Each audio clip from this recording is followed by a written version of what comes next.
Primera de Corintios capítulo 1, versículo 26 al 29, dice la Biblia. Mire qué cosa linda.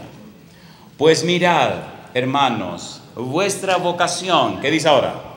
Que no sois, ¿qué cosa? Muchos sabios, según la carne, ni muchos poderosos, ni muchos nobles. Cuando usted estudia la vida de Juan el Bautista, descubre que no fue a la escuela. Número 2, que se crió en el desierto. Número 3, que no era conocido. No era una persona famosa, no era una persona interesante, no era una persona sabia, era sencillamente el enviado de Dios. Qué cosa linda. No hay nada más hermoso que ser enviado o enviada de Dios. Salir con la visión de Dios. Ir con el poder de Dios. Ser guiado por el Espíritu de Dios. Pablo dice, no somos muchos sabios. Versículo 27. Mire cómo sigue diciendo el apóstol. Sino que lo necio del mundo escogió Dios para avergonzar a los sabios. Y lo débil del mundo escogió Dios para avergonzar a lo fuerte. Y lo vil del mundo y lo menospreciado escogió Dios. Y lo que no es, para deshacer lo que es. Por eso te escogió a ti, por eso me escogió a mí. Porque no somos nada. Así Dios es todo para la gloria de su nombre. Amén. Jamás en mi vida hubiera grabado un sermón. Jamás en mi vida hubiera hecho lo que Dios está haciendo. Jamás. Pero a Dios le dio su deseo de hacerlo. Y Él es grandecito y sabe lo que hace. Y yo digo, alabado sea el nombre de Dios. Dios te escogió a ti. Dios me escogió a mí para con nosotros hacer una obra grande, una obra maravillosa. Llama la atención que cuando el Señor Jesús escoge a los apóstoles, escoge a los discípulos, curiosamente, número 1, no escogió a ninguno que fuera maestro, tampoco sacerdote, mucho menos rabí. No escogió ningún escriba, no escogió ningún fariseo, Pablo vino después. No escogió ningún saduceo, tampoco ningún dirigente judío.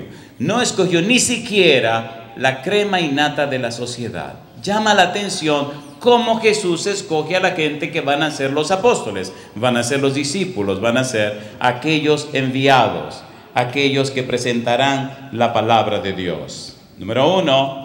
El Señor Jesús no escogió ninguno de los grandes intelectos de Egipto, de la escuela de Alejandría. No escogió a nadie de Grecia, no escogió Roma, tampoco Israel. Número 1, la gente más desarrollada intelectualmente estaba en Alejandría y no los usó.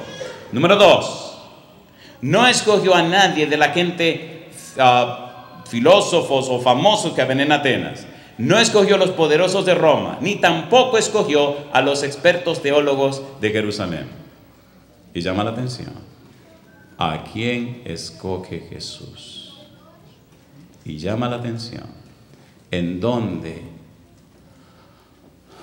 ese ser tan santo y divino como es Jesús posó sus ojos para escoger a los enviados y a las enviadas?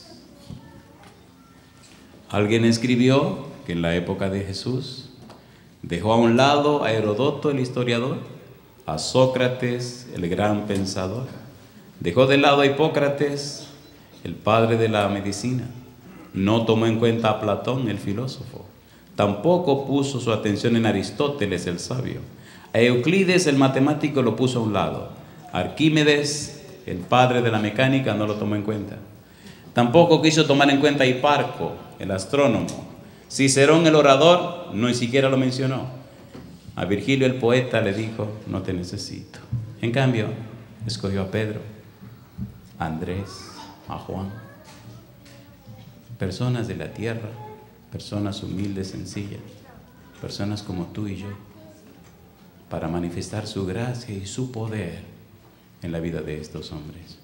Por eso, el apóstol Pablo, tratando de explicar lo que ocurrió en su propia vida y lo que ocurrió en la vida de esos seguidores del Señor, utilizó algunas frases que en griego tienen un sabor y un significado tan profundo. Mire qué cosa linda, 2 de Corintios, mire qué cosa hermosa.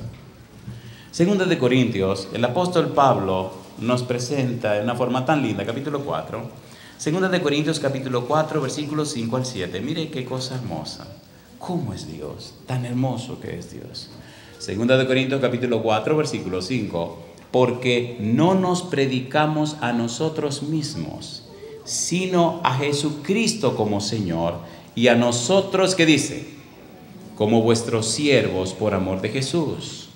Porque Dios, que mandó que de las tinieblas resplandeciese la luz, es el que resplandeció en nuestros corazones para iluminación del conocimiento de la gloria de Dios en la faz de Jesucristo.